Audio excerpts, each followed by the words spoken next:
저는 제가 기도하겠습니다.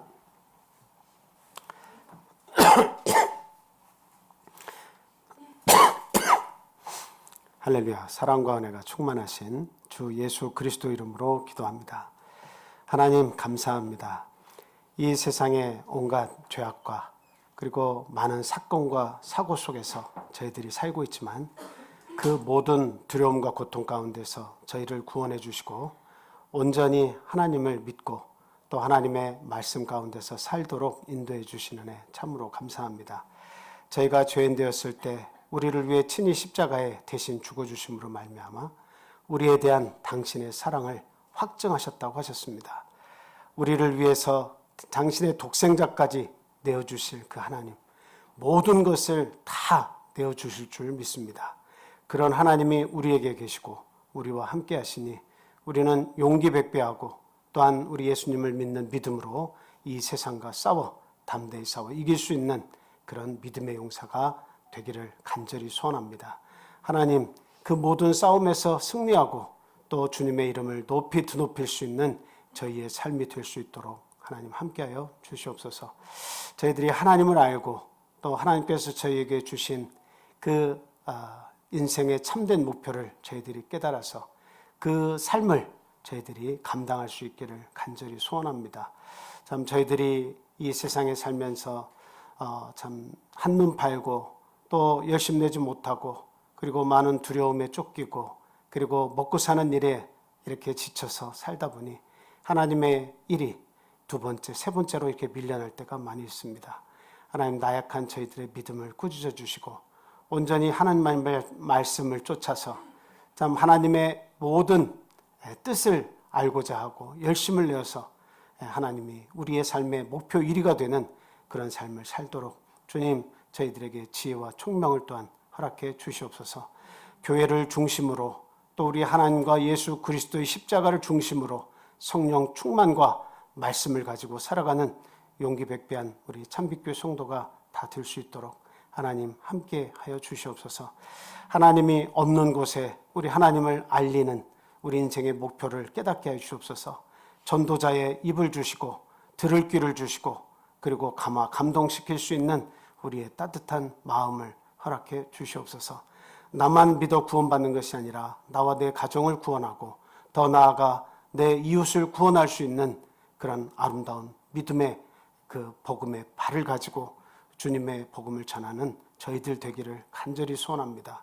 하나님, 언제까지나 참 우리의 이 아름다운 믿음을 가진 이 발이 이 군산 시내 곳곳에 복음이 전파되어서 참 하나님의 뜻이 널리 퍼지기만을 간절히 소원합니다. 하나님 인도해 주시옵소서. 하나님 또한 이렇게 귀한 말씀을 저에게 허락해 주셔서 안식일마다 주님 앞에 나오게 하시고 또 주님의 귀한 이 영의 말씀을 들을 때에 우리 깨닫는 그런 심령을 주셔서 감사합니다. 이 말씀을 들을 때마다 아멘하는 심령으로 하나님의 뜻을 밝히 알고 순종하는 아름다운 믿음을 또한 허락해 주시옵소서. 지금 전 세계적으로 참 온갖 어려움이 난무하고 있습니다. 특히 우크라이나, 러시아를 통해서 전쟁의 이 무서움을 저희들이 보고 있습니다. 하나님, 그곳에도 함께 하셔서 참 무고한 생명이 이렇게 죽지 않도록 그 모든 나라의 싸움을 중지시켜 주시고 온전히 참 우리 하나님의 뜻이 무엇인지를 우리가 이 사건을 통해서 알고 우리 이 나라와 또 이 평안을 주신 하나님께 감사하고 그리고 그런 일들이 있을 때에 어떻게 대처해야 될지 참 믿음으로 생각하고 대비할 줄 아는 저희 모든 믿음의 사람이 될 수 있도록 하나님 인도해 주시옵소서. 참 우리의 사랑하는 가족들, 믿음의 가족과 또 육의 가족이 있습니다. 하나님 어디에 있든지 그 영혼들을 하나님 꼭 지켜주시기를 간절히 소망합니다. 육신의 건강과 그 영혼의 건강을 하나님께서 허락하여 주시옵소서. 오늘 말씀을 듣는 저희들 또한 이 시간이 하나님 앞에서 가장 귀한 진리를 받는 시간이요, 영의 양식을 먹는 시간이요, 또 하나님께 감사와 찬송을 드리는 시간인 줄로 믿고 마귀일절 틈타지 않도록 주님 도와주시옵소서. 온전히 그 말씀을 받아서 영의 살을 찌우는 귀한 시간 될 수 있게 첫 시간부터 마지막 시간까지 함께 해주시고 주님 홀로 영광 받아 주시옵소서. 예수 그리스도 이름으로 감사하며 기도합니다. 아멘.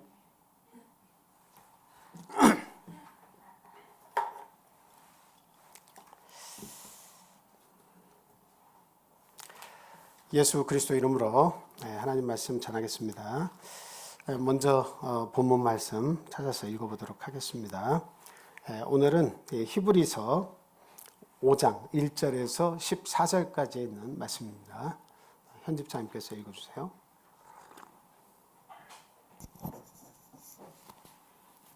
대제사장마다 사람 가운데서 택한 자이므로 하나님께 속한 일에 사람을 위하여 예물과 속죄하는 제사를 드리게 하나니 그가 무식하고 미혹된 자를 능히 용납할 수 있는 것은 자기도 연약에 휩싸여 있음이라. 그러므로 백성을 위하여 속죄제를 드림과 같이 또한 자신을 위하여도 드리는 것이 마땅하니라. 이 종기는 아무도 스스로 취하지 못하고 오직 아론과 같이 하나님의 부르심을 받은 자라야 할 것이니라. 또한 이와 같이 그리스도께서 대제사장 되심도 스스로 영광을 취하심이 아니요 오직 말씀하신 이가 그에게 이르시되 너는 내 아들이니 내가 오늘 너를 낳았다 하셨고, 또한 이와 같이 다른 데서 말씀하시되 내가 영원히 멜기세덱의 반차를 따르는 제사장이라 하셨으니 그는 육체에 계실 때 자기를 죽음에서 능히 구원하실 이에게 심한 통곡과 눈물로 간구와 소원을 올렸고 그의 경건하심으로 말미암아 들으심을 얻었느니라. 그가 아들이시면서 받으신 고난으로 순종함을 배워서 온전하게 되셨은즉 자기에게 순종하는 모든 자에게 영원한 구원의 근원이 되시고 하나님께 멜기세덱의 반차를 따른 대제사장이라 칭하심을 받으셨느니라. 멜기세덱에 관하여는 우리가 할 말이 많으나 너희가 듣는 것이 두나무로 설명하기 어려우니라. 때가 오래되었으므로 너희가 마땅히 선생이 되었을 터인데 너희가 다시 하나님의 말씀의 초보에 대하여 누구에게서 가르침을 받아야 할 처지이니 단단한 음식은 못 먹고 젖이나 먹어야 할 자가 되었도다. 이는 젖을 먹는 자마다 어린아이니 의의 말씀을 경험하지 못한 자요 단단한 음식은 장성한 자의 것이니 그들은 지각을 사용함으로 연단을 받아 선악을 분별하는 자들이니라. 아멘. 오늘도 역시 히브리서에 있는 말씀을 통해서 우리 같이 은혜를 얻겠습니다. 지금 그 히브리서에 있는 이 내용은 여러분들이 아시다시피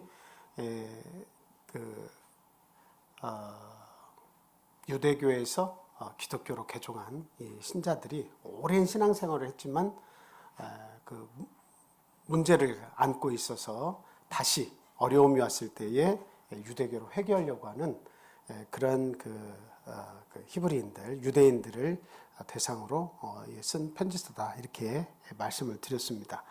근데 본문에 분명하게 그들의 신앙 상태가 기록이 되어 있습니다.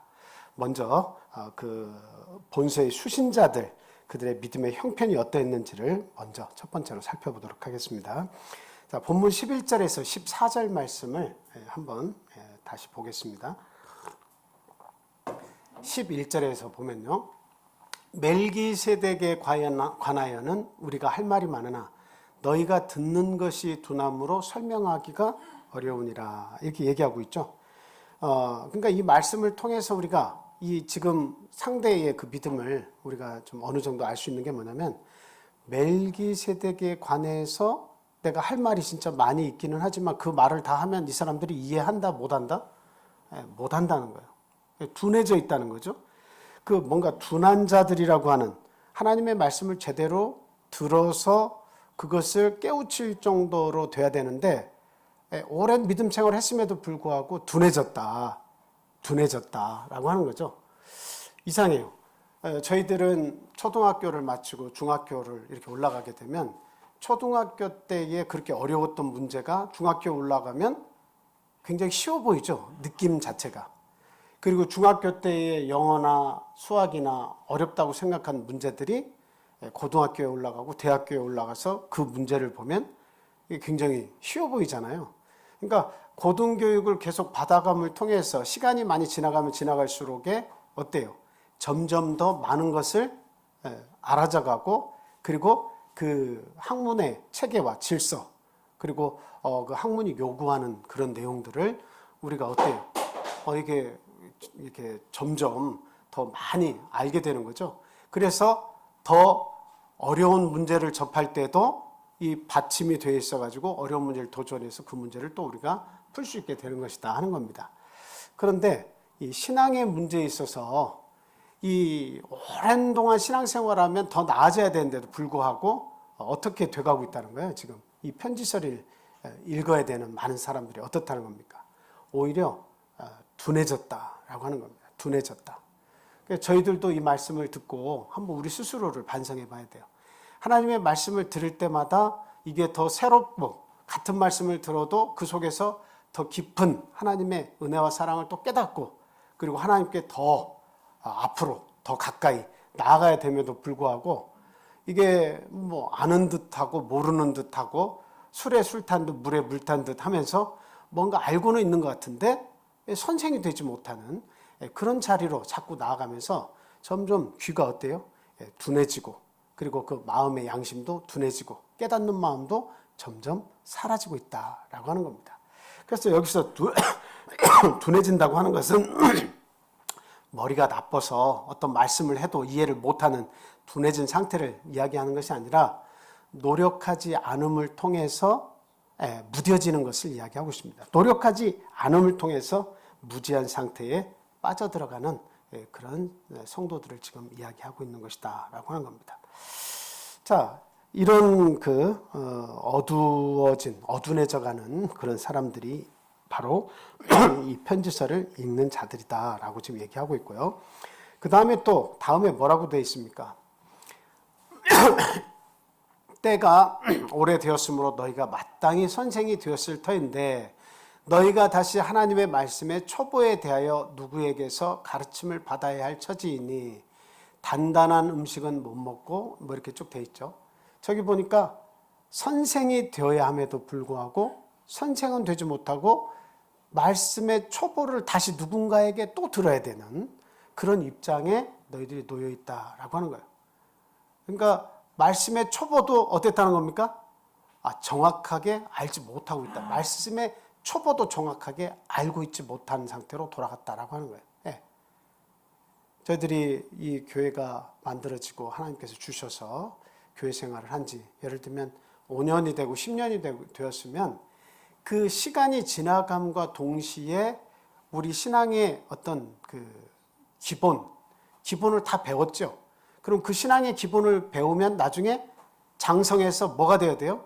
그 말씀을 내가 배운 대로 누군가에게 가르칠 수 있는 선생이, 마땅히 선생이 돼야 된다라고 하는 거예요. 그런데 그 선생이 되지 못하고 또다시 말씀의 초보, 말씀의 기초, 구원의 기초를 그 기초를 또 들어야만 하는 그런 단계에서 머물러 있어가지고 좀 계속 초보만 배우는 그런 자리에 있다라고 하는 겁니다. 그러니까 때가 오래되었다고 하는 것과 믿음이 성장한 것과는 비례하지 않는다라고 하는 것을 우리가 이 말씀을 통해서 우리가 깨달을 수가 있습니다. 지금 이 히브리서 기자가 편지를 쓸 때 지금 그런 상대들에게 깨우침을 주고자 편지를 쓰고 있다는 것을 우리가 생각하면서 우리가 말씀을 드려야 되겠습니다. 자, 그 다음에는 아까 읽으신 끝부분에 뭐라고 되어 있습니까? 단단한 음식은 못 먹고 젖이나 먹어야 할 자가 되었다. 이렇게 얘기하고 있죠. 예. 젖을 이렇게 먹는 자는 어린아이죠.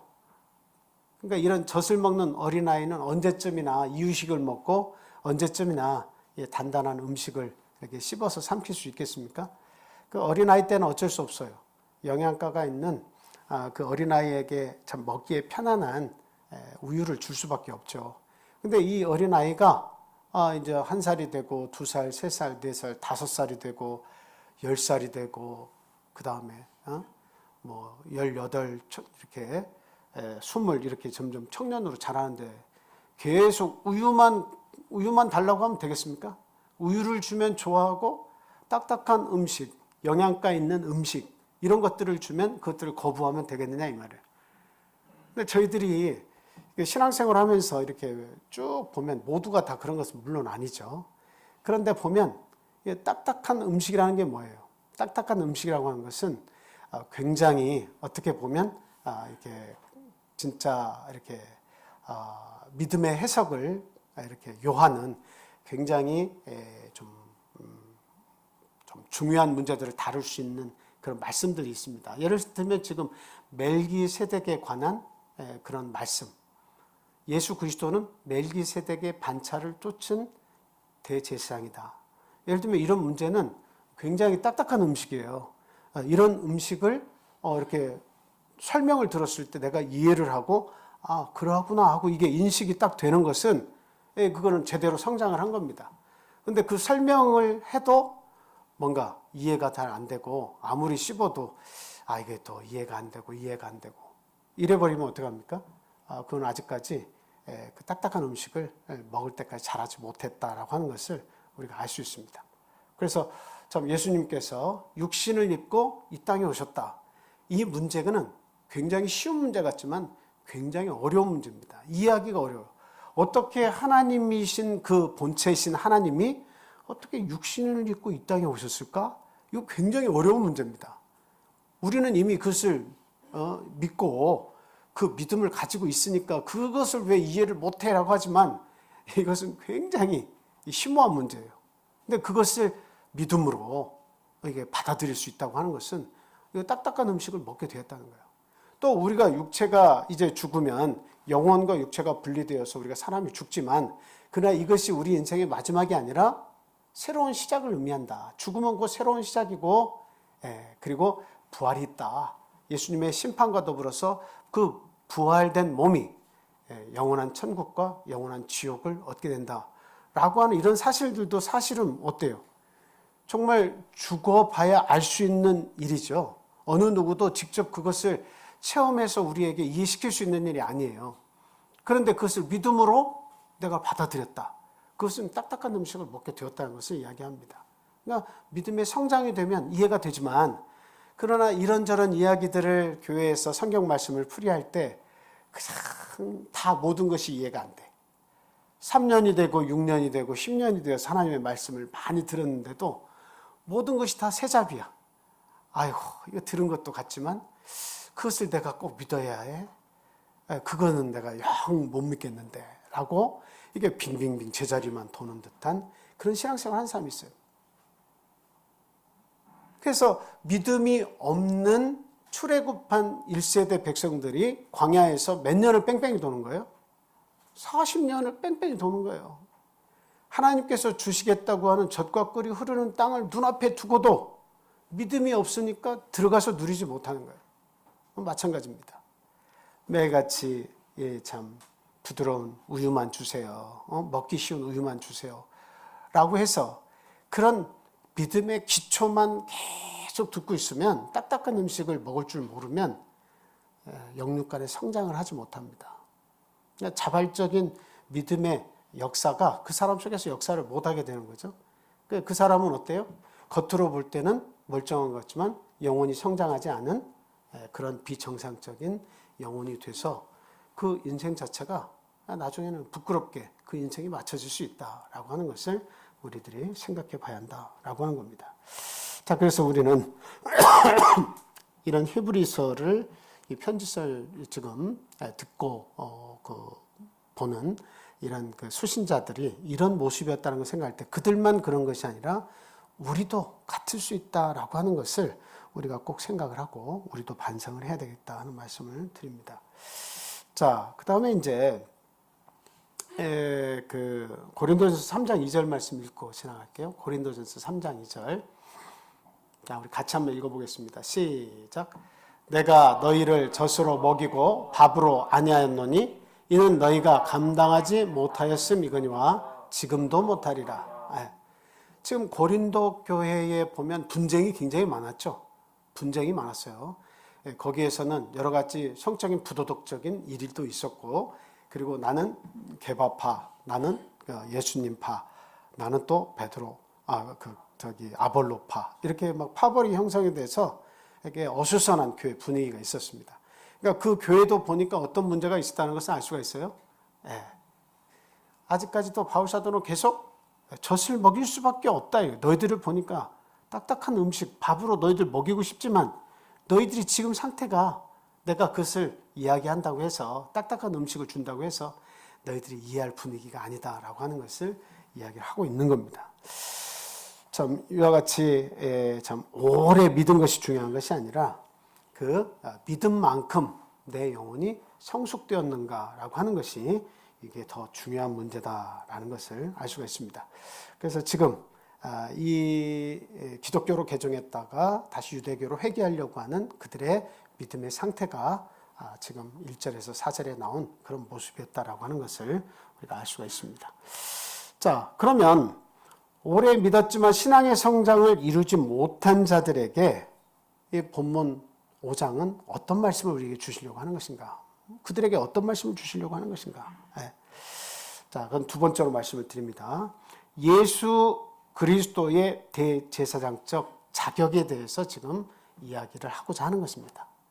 예수 그리스도의 대제사장적 자격에 대해서 이야기를 하고 있다라고 하는 거죠. 네. 그 말은 뭐냐면 그들이 돌아가려고 하는 이유 중에 하나는 천사 숭배 사상도 있다고 그랬죠. 그리고 그들이 율법 숭배와 그 다음에 대제사장, 그 다음에 그 지도자 모세 이런 사람들을 굉장히 중요하게 생각을 했다는 거잖아요. 그래서 유대교는 그 대제사장, 제사 이런 거 빼놓으면 아무것도 아니에요. 그러니까 대제사장이라고 하는 그 직분, 그 율법 그리고 그런 그 제사를 드리는 그런 곳으로 자기도 회귀해서 지금 예수님보다도 그 모세의 율법을 우리가 더 소중히 여겨야 한다. 이런 쪽으로 다시 돌아가려고 하는 마음들이 생긴 거예요. 그러니까 그들을 자라나지도 않고 오래 믿었는데도 불구하고 계속 과거로 회귀하려고만 하니까 히브리서 기자가 뭘 얘기하는 거예요? 너희들이 지금 섬기려고 하는 육신의 대제사장은 그건 인간이고 허물이 많은 사람들이다. 제사를 드릴 때도 자기 자신을 위해서 먼저 제사를 드리고 백성들을 위해서 피를 가지고 나아가서 백성들의 죄를 사하지 않았느냐. 그리고 그들은 반복해서 어때요? 계속 죽는다. 반복해서 계속 죽는다. 영원히 살아서 너의 죄를 위해서 대신 하나님께 간구해주는 그 자리에 있지 못한다. 그러니까 불완전한 존재다라고 하는 것을 이야기를 계속하고 있는 거예요. 그래서 그 말씀에 이어서 오늘 뭘 얘기하고 있느냐. 그 육신의 대제사장과 예수님과의 공통점이 분명히 있고 그리고 그 육신의 대제사장과 대제사장 대신 예수 그리스도와 다른 점이 분명히 있다. 그래서 예수님이 대제사장 되신 그 자격은 육신의 대제사장 된 그들이 갖춘 자격보다 훨씬 더 큰 자격을 갖추신 분이다. 그것을 지금 얘기하고 있는 거예요. 그럼 제발 그것 좀 깨달아라. 너희가 믿는 이 예수님은 육신의 제사장과 비할 바가 안 된다라고 하는 것을 지금 이야기를 하고자 하는 것이다라고 하는 겁니다. 자, 여러분 그 구약 시대의 이 대제사장이 하는 일이 뭐였죠? 대제사장이 하는 일이 뭡니까? 제사장 또 대제사장이 하는 일이 뭐예요? 제사장은 무슨 일을 하죠? 하나님께 제사를 대신 드려주죠. 그래서 백성의 죄를 사해주는, 하나님께 가지고 와서 사함을 받는 그 중간자적인 일을 하는 그가 대제사장입니다. 근데 이 대제사장과 예수님, 대제사장 되신 예수님과의 그 공통되는 부분에 대해서 먼저 성경은 이야기를 하고 있어요. 1절에서 10절 내용을 이렇게 먼저 한번 보겠습니다. 본문 1절에서 10절 내용 보겠습니다. 대제사장마다 사람 가운데서 택한 자이므로 이렇게 얘기했죠. 그러니까 대제사장은 어디에서 나와야 돼요? 사람 가운데서 나와야 돼요. 사람 가운데서 대제사장이 나와야 돼요. 그러니까 예수님도 대제사장으로 이 땅에 오실 때에 사람들이 좀 더 이해할 수 있도록 사람의 형상을 가지고 이 땅에 오셔서 그 대제사장 직분을 대신 수행을 해 주시는 겁니다. 그래서 사람 가운데서 택한 자이다라고 이야기하고 있습니다. 그러니까 예수님께서 왜 낮고 낮은 천하디천한 이 인간의 모습을 이렇게 하고 오셔야 됐느냐. 대제사장의 모습을 가지고 사람들을 설득하고 더 나은 대제사장임을 그들로 하여금 깨우치게 해주고, 그리고 온전한 죄사함을 통해서 그 당신의 대제사장직 사역을 온전하게 마침을 통해서 영원한 구원을 이루도록 하려고 하나님께서 인간의 형상을 가지고 이 땅에 오셨다라고 하는 겁니다. 자, 요한일서 4장 2절 말씀 한번 보겠습니다. 요한일서 4장 2절. 자, 다 같이 읽겠습니다. 시작. 이로써 너희가 하나님의 영을 알지니 곧 예수 그리스도께서 육체로 오신 것을 시인하는 영마다 하나님께 속한 것이요. 예. 그래서 예수님이 육체를 가지고 오실 수밖에 없어요. 대제사장, 더 나은 대제사장의 모습을 보여주시기 위함이다 라고 하는 거죠. 그 다음에 본문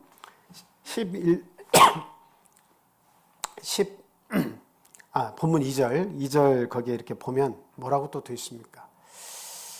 자, 1절에 그 중간 이후에 보면 하나님께 속한 일에 사람을 위하여 예물과 속죄하는 제사를 드리게 한다 그랬죠.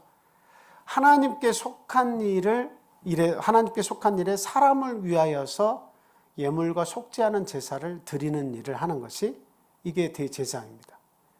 그래서 예수님께서는 누구에게 속한 일을 하시는 거예요? 마지막 제물로 십자가에서 돌아가실 때도 기도하면서 내 뜻대로 마옵시고 아버지 뜻대로 하옵소서 그랬죠. 그래서 하나님께 속한 일, 하나님의 뜻을 이루는 일을 지금 하시려고 하셨다는 거예요. 그 본문을 계속 잠깐만 보여주세요.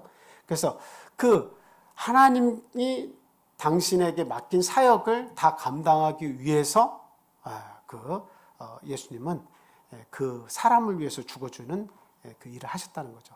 근데 그 하신 일이 뭐예요? 예물과 속죄하는 제사를 드리게 하는 일을 했다. 예물은 보통 우리가 저기서 하는 예물이라고 하는 것은 곡식을 드리는 그런 것들을 말하는 것이고, 속죄하는 제사라고 하는 것은 여러분 다 아시지만 수소나 수송아지, 또 수양, 또 수염소, 비둘기 이런 것들을 이렇게 잡아가지고 그 피를 하나님께 드림을 통해서 그 사람의 죄를 사해주는 그러한 일을 말하죠. 그 제사를 드리는 일을 대제사장이 했다는 거예요. 그래서 1년에 한 차례 대속죄일 날 이 피를 가지고 가서 하나님 앞에 나가서 용서를 받는 그런 일을 대제사장이 했다는 겁니다. 그러니까 예수 그리스도께서도 대제사장 직분을 이 땅에 가지고 오셨는데 하신 일이 뭐예요? 영원한 속죄를 이제 이루기 위해서 이 땅에 오신 겁니다. 범패스럽게 양을 또 잡고 송아지를 또 잡고 비둘기를 잡아야 되고 이거를 계속 죽을 때까지 그 죄에서 자유함을 얻지 못하고 죄가 생각날 때마다 고통스럽고 그 죄의 사함을 받기 위해서 짐승을 잡아야 하는 이 범패스러운 일을 마치기 위해서 오신 대제사장이시다라고 하는 거예요. 하나님께 완벽한 제사를 드리기 위해서 오셨다라고 하는 거죠. 그러니까 육신의 대제사장과는 그 하나님이 보내신 이 영원한 대제사장과는 차이가 있다라고 하는 것을 지금 이야기를 하고 있는 겁니다. 그러나 저러나 그 사람을 위해서 하나님의 일을 하는 그 일은 육신의 대제사장과 똑같은 일을 한다. 그래서 공통점이다 이렇게 말씀을 드릴 수가 있습니다. 자, 그 다음에 무식하고 미혹한 자를 능히 용납할 수 있다라고 이렇게 본문에서 이야기를 하고 있죠. 거기 2절에 보면 그런 말씀이 있습니다. 그가 무식하고 미혹된 자를 능히 용납할 수 있는 것은, 저기서 그는 육신의 대제사장이에요. 자기도 연약에 휩싸여 있음이라 이렇게 얘기했네요. 그러니까 무식하고 미혹된 자를 능히 용납할 수 있는 자여야 한다.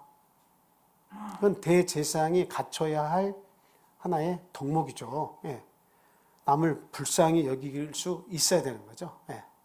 그리고 참 어려운 처지에 있는 사람을 이해할 수 있어야 되고, 죄악에 빠진 자들의 그 마음을 이해할 수 있어야 되고, 무식하고 그리고 미혹에 대해서 연약한 그 사람들의 마음을 헤아릴 줄 알아야 된다라고 하는 거죠. 이건 뭐 예수님께서 가지고 계신 그런 마음이죠. 그러니까 대제사장, 육신의 대제사장과 예수님의 공통점이다. 이렇게 말씀을 드릴 수 있습니다. 그러나 차이점은 뭐예요? 자기도 연약에 휩싸여 있음이라 이렇게 얘기했는데 사람은 연약에 휩싸여 있어요. 그렇죠? 끊임없이 죽음의 공포가 다가와서 그 죽음을 통해서 자기의 일을 계속할 수는 없죠. 언젠가는 그만둬야 되죠. 다음 사람에게 연결을 시켜야 돼요.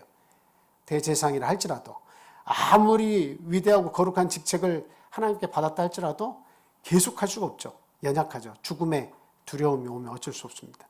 그런데 예수님은 비교가 안 되죠. 예수님은 죽음의 공포를 넘어서신 분이시고 태어난 날도 없고 돌아가신 날도 없고 아주 영원한 하나님이십니다. 하나님 그 자체예요.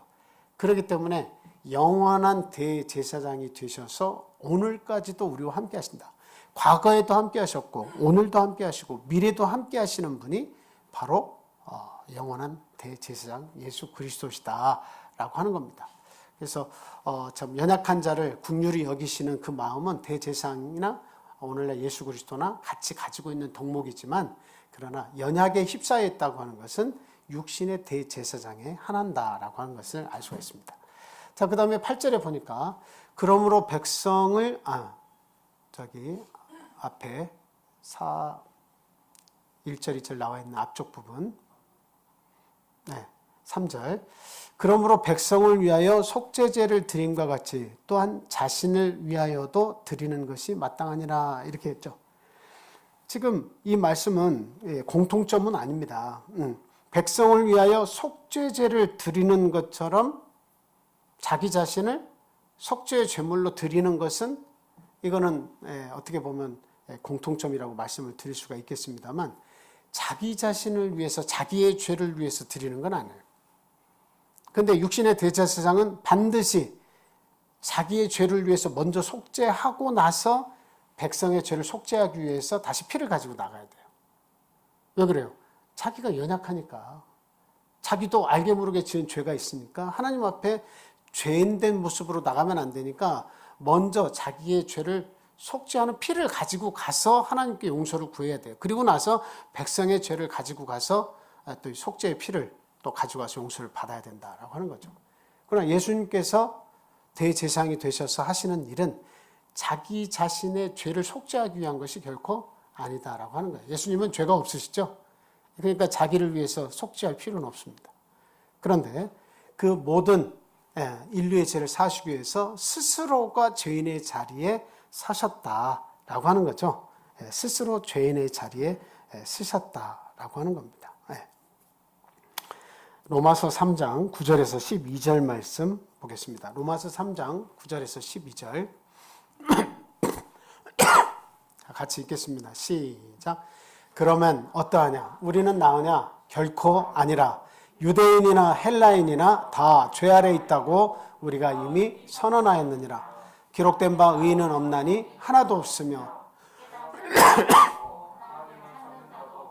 다 치우쳐 함께 무익하게 되고 선을 행하는 자는 없나니 하나도 없도다.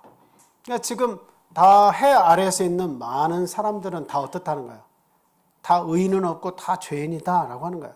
대제사장도 다 죄인이다라고 하는 거예요. 하나님의 일을 하는 거룩한 위치에서 하나님의 일을 대행하는 대제사장도 하나님이 보실 때는 어때요? 흠이 있다라고 하는 겁니다. 너희들이 지금 유대교로 다시 돌아가려고 하는데 유대교의 핵심인 제사를 주관한 이 대제사장 그 사람들도 다 흠이 있는 사람들이다.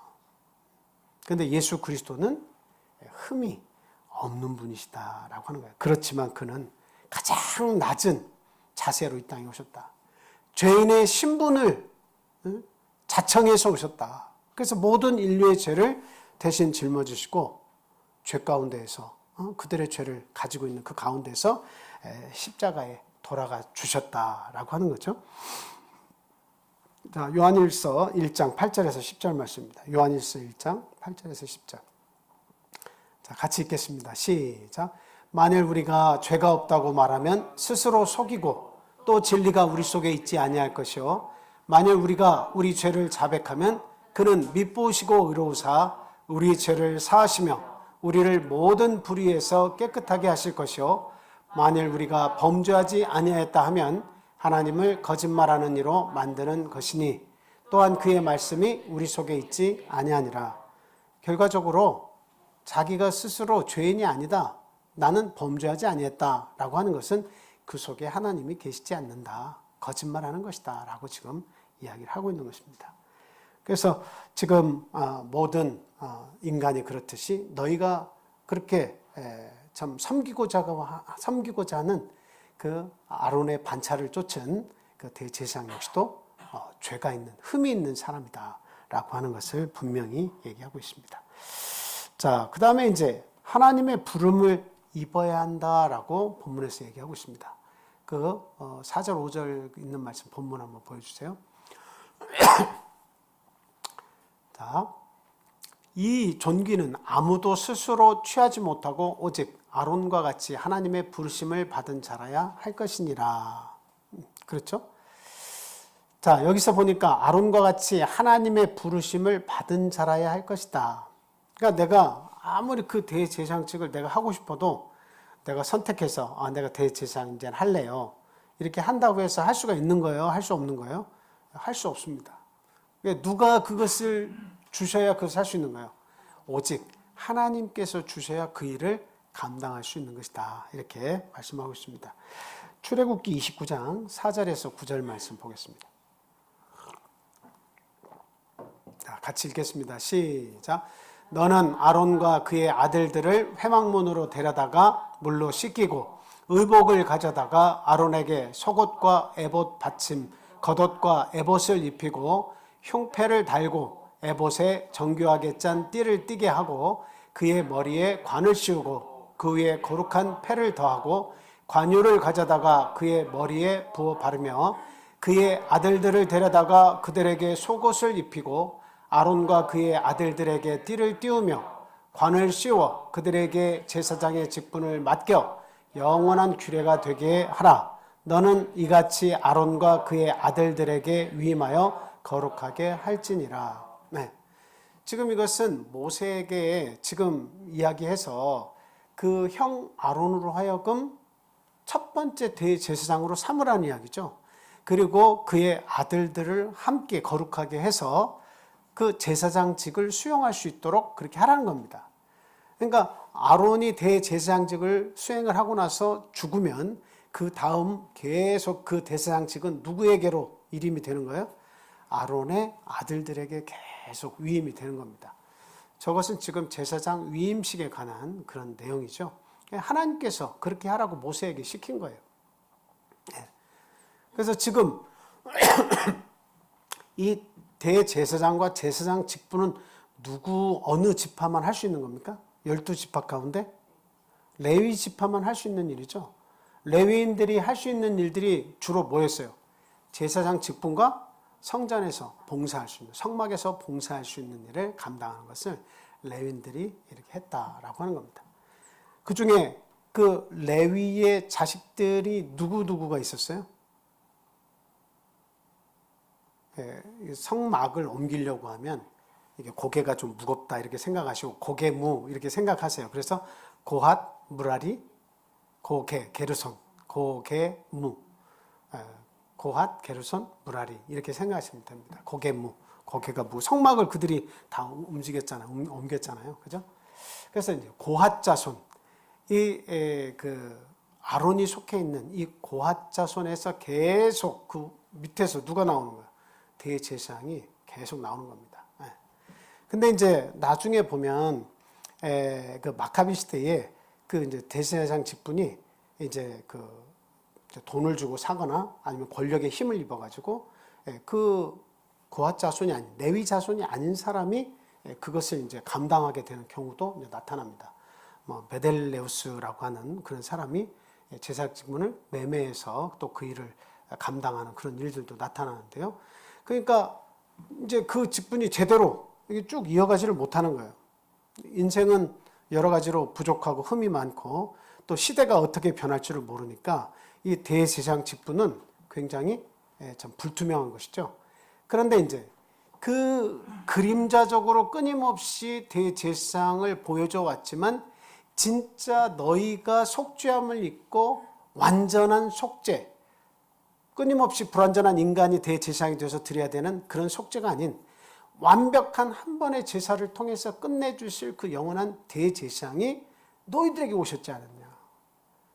왜 그분에게 너희들이 속해 있으면서도 불구하고 불완전한 대제사장들을 섬겨야 되는 그 유대교로 다시 회귀하려고 하느냐라고 하는 것을 이렇게 짚어주는 거죠. 예.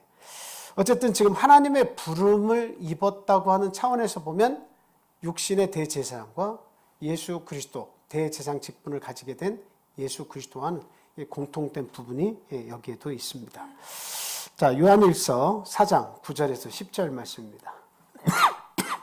요한일서 4장 9절에서 10절 시작. 하나님의 사랑이 우리에게 이렇게 나타난 바 되었으니 하나님이 자기의 독생자를 세상에 보내심은 그로 말미암아 우리를 살리려 하심이라. 사랑은 여기 있으니 우리가 하나님을 사랑한 것이 아니요 하나님이 우리를 사랑하사 우리 죄를 속하기 위하여 화목제물로 그 아들을 보내셨음이니라. 아멘. 그래서 예수님께서 대제사장이자 영원한 속죄 제물 그리고 하나님과 인간 사이에 영원한 화목제물로 이 땅에 오셨다라고 하는 그 사실을 지금 이야기하고 있습니다. 그래서 하나님이 부르시고 하나님이 보내셔야만 가능하다라고 하는 거예요. 그래서 오늘날 그 베드로 사도는 우리들에게 뭐라고 이야기합니까? 너희는 거룩한 족속이고 왕 같은 제사장이다 이렇게 얘기하고 있죠. 그래서 오늘날 우리의 신분에 대해서 분명하게 얘기하는 것은 왕 같은 제사장이다 이렇게 얘기하고 있어요. 그래서 예수 그리스도를 우리는 대제사장으로 섬기는 제사장 신분을 우리가 가지고 있다. 그래서 항상 우리의 기도는 예수님 중보자, 대제사장 대신 예수님 중보자를 통해서 하나님께 바로바로 우리의 어떤 간구가 이렇게 상달될 수 있다라고 하는 것을 이렇게 베드로 사도는 이야기하고 있습니다. 자, 이와 같이 이제 공통된 부분이 있고 가장 차이점 큰 것이 하나 있어요. 그것을 지금 그 5절 이하에서 이제 이야기를 하고 있죠. 자, 가장 큰 차이점이 뭐냐? 이것은 구약 시대의 육신의 대제사장과 참 영원한 대제사장 대신 예수 그리스도와의 가장 큰 차이점. 그것은 멜기세덱의 반차를 좇은 제사장이다라고 하는 거예요. 자, 본문 이렇게 좀 올려주세요. 본문 5절. 자, 저기 보면 또한 이와 같이 그리스도께서 대제사장 되심도 스스로 영광을 취하심이 아니요 오직 말씀하시니까 그에게 이르시되 너는 내 아들이니 내가 오늘 너를 낳았다 하셨고, 다음 또한 이와 같이 다른 데서 말씀하시되 내가 영원히 멜기세덱의 반차를 따르는 제사장이라 하셨으니. 지금 여기 말씀을 잘 보시면 멜기세덱의 반차를 따르는 제사장이다 이렇게 얘기하고 있죠. 저희들이 멜기세덱 이 이야기가 나오면 굉장히 혼동이 많이 돼요. 도대체 이것을 어떻게 이해해야 되나. 이제 딱딱한 음식이 나오는 겁니다. 여러분, 멜기세덱은 어디에 나온 인물이죠? 성경 어디에 나왔어요? 창세기에 나와 있어요. 아브라함이 어디에? 아브라함이 그 자기의 조카 그 롯 있죠. 롯과 그의 모든 식솔들과 그 사람들이 소돔과 고모라에 사는데 북쪽에 연합군이 쫓아와가지고 다 잡아가죠. 그때 전투를 해서 집에서 길리운 자 잘 단련된 318명을 데리고 올라가가지고 전투를 해서 그거 다 찾아오죠. 그리고 나서 누가 마중을 나와요? 살레망 멜기세덱이 마중을 나옵니다. 근데 예루살렘 왕 멜기세덱이 마중을 나오는데 그가 이제 떡과 포도주를 가지고 나와서 이제 아브라함을 맞이해 주는 그 장면이 이렇게 나옵니다. 근데 이 멜기세덱이라고 하는 이분은 도대체 누구냐라고 하는 거예요. 그래서 히브리서 기자는 분명히 이야기를 해주고 있어요. 히브리서 7장 1절에서 3절 말씀 보겠습니다.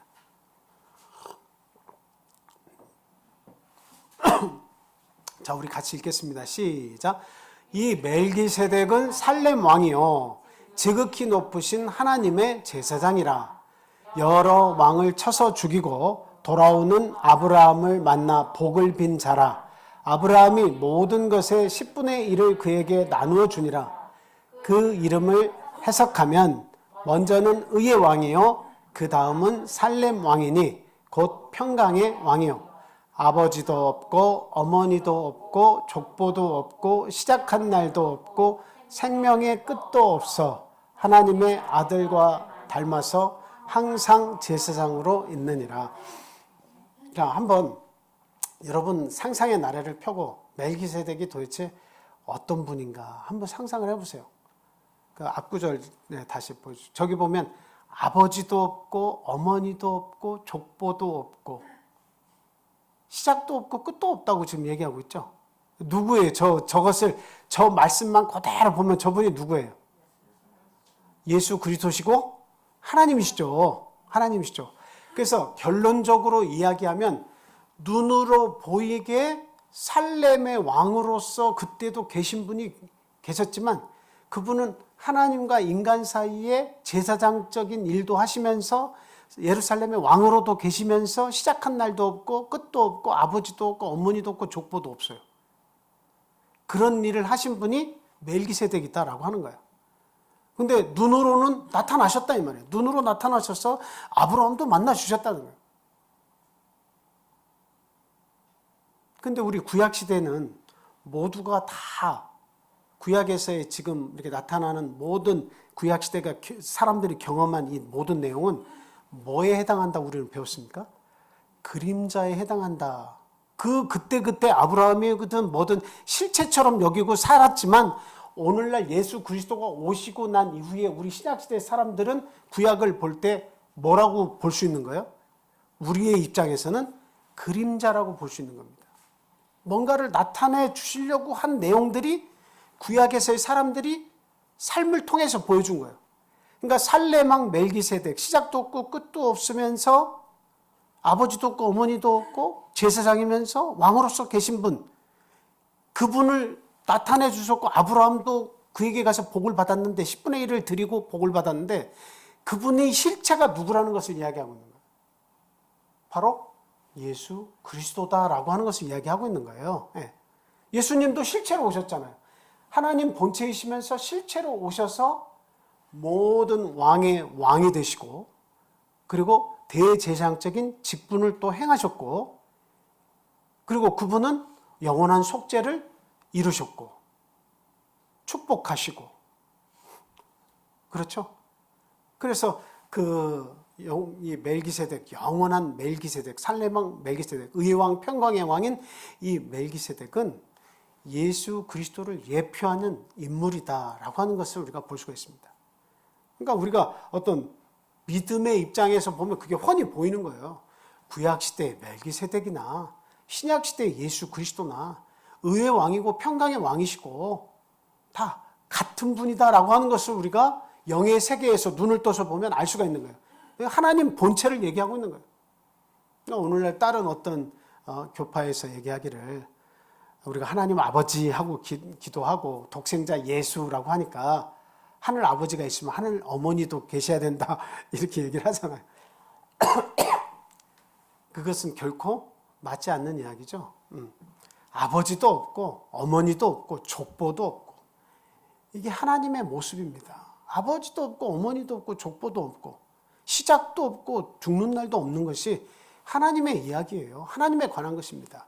그게 바로 또한 구약시대에 아브라함이 눈을 볼 수 있게 나타났던 살렘 왕으로서 나타나셨던 제사장으로 계셨던 멜기세덱의 모습이고 오늘날 우리에게 나타나 주셔서 모든 죄를 짊어지시고 십자가에서 돌아가 주신 예수 그리스도의 모습이다라고 하는 거예요. 그래서 예수 그리스도도 아버지도 없고 어머니도 없고 족보도 없고 시작한 날도 없고 죽는 날도 없고 똑같이 예수 그리스도에게 적용된다는 거예요. 그러니까 예수님 아버지 내 말씀을 들으신 것을 감사하나이다 했다고 해서 예수님이 자식으로 계시고 하나님이 따로 계시고 이렇게 생각을 해서는 안 된다는 거예요. 나와 아버지는 하나이니라. 따로따로 존재하는 것이 아니에요. 얼마든지 멜기세덱으로 나타나실 수 있으신 거고 예수 그리스도로 나타나실 수 있는 것이고 얼마든지 그렇게 하실 수 있는 거예요. 그래서 저기 보면 멜기세덱의 반차, 그래서 반차라고 하는 것은 우리가 뭐냐면 어떤 계통, 계열 이렇게 얘기하고 있습니다. 그래서 멜기세덱의 반차를 쫓았다라고 얘기하지만 사실은 멜기세덱은 후계자가 있어요, 없어요? 후사가 있어요, 없어요? 아버지도 없고 어머니도 없고 시작한 날도 없고 끝난 날도 없는데 후사가 있으면 안 되죠. 홀로 한 분이셔야 되잖아요. 예.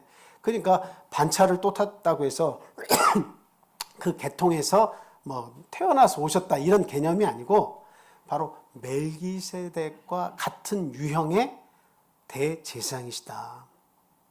구약에서는 멜기세덱으로 표현이 됐다면 오늘날 대제사장은 우리의 죄를 속죄하신 대제사장은 예수 그리스도로 말할 수 있다라고 하는 것입니다. 그리고 구약은 실체라면 우리 예수 그리스도는 구약은 그림자라면 예수 그리스도는 실체이시다라고 하는 것을 지금 이야기하는 겁니다. 그래서 지금 너희들이 지금 섬기는 이 예수 그리스도는 구약시대 그렇게 중요한 멜기세덱과 같은 그런 위대한 대제사장 살레방에 계셨지만 그분과 같은 것이다 지금. 그분을 너희들이 섬기는 것이다 라고 이야기를 하고 있죠. 요한복음 8장 58절에 보면 아브라함이 나기 전부터 내가 있느니라. 예수님께서 그렇게 얘기하셨어요. 아브라함이 나기 전부터 내가 있느니라. 그러니까 예수님은 그 전부터 계셨다는 거예요. 하나님으로서 계신 거죠. 그때 예수님으로 계셨겠어요? 아브라함 전부터 계셨는데. 네. 하나님이시라는 거예요. 본체시라는 거예요. 그리고 계시록 1장 4절에도 보면 이제도 계시고 예수님에 관해서 말씀하는 거예요. 이제도 계시고 전에도 계시고 장차 오실 자. 그가 바로 예수 그리스도시다라고 이야기를 하고 있는 겁니다. 자, 그래서 이제 히브리서 7장 1절에 3절 말씀 마저 읽겠습니다.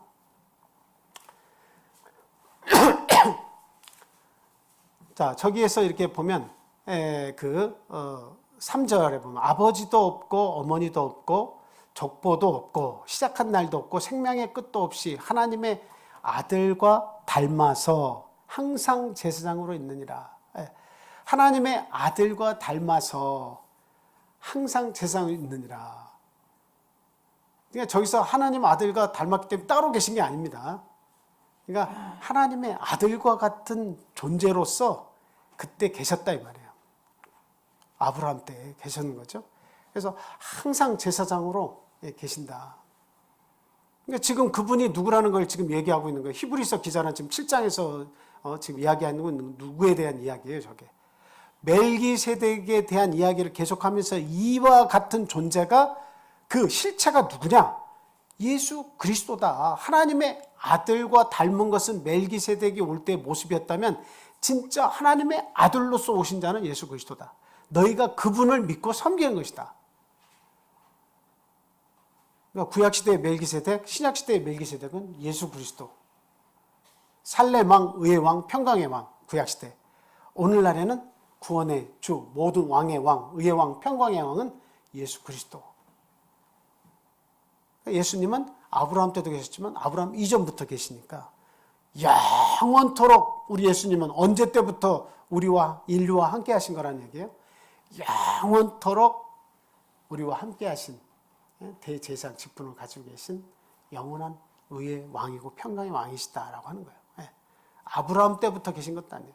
그 전부터, 태초부터 계신 분이시다. 그래서 너희가 이렇게 사람의 대제사장과 비교할 수 없을 정도의 하나님의 아들로서 이 땅에 보여주셨고 하나님 본체이셨던 그 예수 그리스도, 영원토록 예수님께서 심판주로 오실 때까지 그 영원 속에서 우리의 모든 죄에 대해서 변호사 역할을 해주실 분, 그분이 바로 예수 그리스도신데 너희들이 그분을 믿으면서 어떻게 다시 연약한 인간의 대제사장을 섬기는 그 유대교로 회개하려고 하느냐. 참 어리석기 짝이 없다. 왜 이렇게 멜기세덱에 관해서 이야기해도 너희들이 이해를 잘 못하고 딱딱한 음식을 먹어야 할 처지가 되었는데도 불구하고 오랫동안 신앙생활을 했음에도 불구하고 선생이 되지 못하고 끊임없이 초보의 말씀만 배우는 거기에 머물러 있느냐라고 이야기를 하고 있습니다. 그래서 저희들이 참 감사해야 될 것은 우리가 그 당시에 이런 그 유대인으로서 살았다면 저희들도 역시 기독교로 개종했다가 여전히 끊임없이 막 활발하게 율법을 암송하고 율법대로 뭔가를 하려고 하는 그들의 막 모습을 보면 우리들도 또 이렇게 흔들리지 않았을까 그런 생각을 해봅니다. 근데 오늘날 실체인 예수 그리스도가 오시고 나서 그분을 우리가 너무도 값없이 예수님을 너무도 값없이 알게 되고 믿게 되어서 이렇게 구원을 받게 된 것은 이거 참 시대를 너무도 잘 타고 태어났다 이렇게 말씀드릴 수밖에 없어요. 참 얼마나 참 은혜 중에 은혜인지 몰라요. 하필 내가 이와 같은 한국에서 이 좋은 시대에 태어나서 하나님을 알게 되고 예수 그리스도가 나의 구원해 주고 또 영원한 대사상으로 영원히 살아계시면서 나를 위해서 항상 대신 강구해 주시는 분으로 계신가 이걸 생각할 때 우리 너무도 감사하다라고 하는 겁니다. 그러면서 이 말씀을 쭉 해내려가는 히브리서 기자는 이 모든 대제사장이 어떨 때에 하나님께서 그의 그 죽으심을 받아주셨느냐 그걸 얘기하고 있는 겁니다. 언제 받아주셨대요? 심한 통곡과 눈물, 심한 눈물과 통곡으로 하나님께 거룩함으로 하나님께 기도할 때 그 자기 자신을 순수한 마음으로 순종하고 드렸을 때 하나님께서 그를 받아주셨다 이렇게 얘기하고 있잖아요. 그러면서 우리들에게 얘기하고 있는 겁니다. 너희들도 불신의 믿음을 가지고 있으면은 하나님께서 받아주시지 않는다라고 하는 겁니다. 말씀의 초보에 머물러서 순종함이 없이 하나님의 말씀을 전해 주었을 때 그 말씀을 순종함으로 받고 순수한 믿음으로 그것을 받아먹고 성장을 해서 하나님께 순종할 수 있는 위치에 섰을 때 하나님은 받아주신다. 그것을 지금 이야기를 하고 있는 겁니다.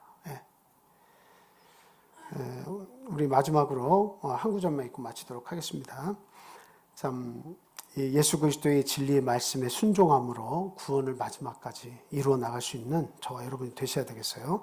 로마서 5장 14절부터 17절까지 있는 말씀, 로마서 5장 14절에서 17절까지 있는 말씀입니다. 자, 같이 읽겠습니다. 시작. 그러나 로마서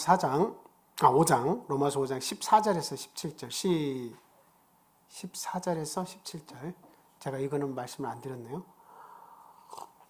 자, 시작. 그러나 아담으로부터 모세까지 아담의 범죄와 같은 죄를 짓지 아니한 자들까지도 사망이 왕노릇하였나니 아담은 오실자의 모형이라. 그러나 이 은사는 그 범죄와 같지 아니하니 곧 한 사람의 범죄를 인하여 많은 사람이 죽었은즉 더욱 하나님의 은혜와 또한 한 사람 예수 그리스도의 은혜로 말미암은 선물은 많은 사람에게 또 이 선물은 범죄한 한 사람으로 말미암은 것과 같지 아니하니 심판은 한 사람으로 말미암아 정죄에 이르렀으나 은사는 많은 범죄로 말미암아 의롭다 하심에 이름이니라. 한 사람의 범죄로 말미암아 사망이 그 한 사람을 통하여 왕노릇하였은즉 더욱 은혜와 의의 선물을 넘치게 받는 자들은 한 분 예수 그리스도를 통하여 생명 안에서 왕노릇하리로다. 이 긴 말씀이 무슨 말씀이냐면 그 아담이 범죄함을 통해서 인류 역사에 죄가 들어와 가지고 죄 아래 종노릇했다 이 말이죠. 그런데 그것을 깨끗하게 역으로 바꾼 분이 계시다 이 말이에요. 그분이 누구예요? 한 사람의 모습으로 이 땅에 오셔서 죄의 종처럼 오셔서 십자가에 죽어주신 한 분 예수 그리스도로 말미암아 그분을 믿는 모든 자들에게 생명의 역사가 은혜가 넘쳤다라고 지금 이야기하고 있습니다. 그러니 지금 너희가 기독교로 개종해서 예수 그리스도를 믿고 있는데 어찌 이것 때문에 부끄러워하고 어찌 이 믿음을 너희가 전에 믿었던 유대교와 비교할 수가 있겠느냐. 그들이 뛰어난 율법을 가지고 있고 그리고 모세의 지도자 아래서 뛰어난 민족으로 그들이 애굽에서 탈출했다 할지라도 모세는 여전히 하나님의 종으로서 일을 했고 예수 그리스도는 하나님의 아들이고 그리고 거기에 그 모든 제사를 주관했던 대제사장은 다 흠이 있고 부족한 인간이지만 예수 그리스도는 영원히 너희와 함께하는 대제사장이 아니냐. 그분이 오늘도 너희들과 함께 하신다. 이 말을 지금 히브리서 기자는 하고 싶은 겁니다. 우리는 그 하나님이 오늘날 저희와 함께하고 계십니다. 그 예수를 믿음을 통해서 저희들이 구원을 받았고 그 구원을 저희들이 유지를 하고 있습니다. 하나님 말세의 때가 참 악해서 많은 세상의 풍조에 저희들이 흔들리기 쉬운 때 있습니다. 우리의 믿음을 붙잡아 주시고 믿음에서 낙오하는 일이 없도록 붙잡아 주시옵소서. 더욱더 굳은 믿음을 통해서 하나님께 영광을 돌리는 믿음의 백성이 되게 주님 도와주십시오. 우리가 기도하겠습니다. 그리고 지금 코로나를 통해서 참 우리 여러 가지 아직도 고민의 문제가 남아 있습니다. 참 모든 어린이를 둔 가정, 또 연로하신 분들, 우리 집사님, 모든 가정들 하나님 건강을 허락해 주십시오. 그리고 그런 이 코로나나 이런 오미크론이나 이런 바이러스의 두려움보다는 하나님을 믿는 믿음을 가지고 싸워 이겨낼 수 있도록 하나님 함께 해 주십시오. 기도하겠습니다. 또한 지금 우크라이나 사태를 통해서 참 이 나라가 부강해야 한다는 것이 얼마나 참 중요한 것인가 하는 것을 다시 한번 생각해 봅니다. 참 이렇게 좋은 나라에 태어난 것에 대해서 우리가 감사해야 되겠고요. 참 좋은 지도자를 우리에게 주십시오. 좋은 정치인들을 주셔서 정직한 정치인들을 뽑아서 참 하나님께 영광 돌리고 우리가 신앙생활을 잘하는 백성이 되게 주님 도와주십시오. 기도해야겠습니다. 그리고 참 여기를 떠나 있는 우리의 가족들, 연약한 심령들 위에 함께 하셔서 그 육신과 영혼을 하나님 위로해 주시고 붙잡아 주시라고 또 기도하시고 하나님을 믿고자 하는 구도자들 위에도 하나님의 은혜를 넘치게 해 주시라고 함께 또 기도해 주시기를 부탁합니다. 기도하겠습니다.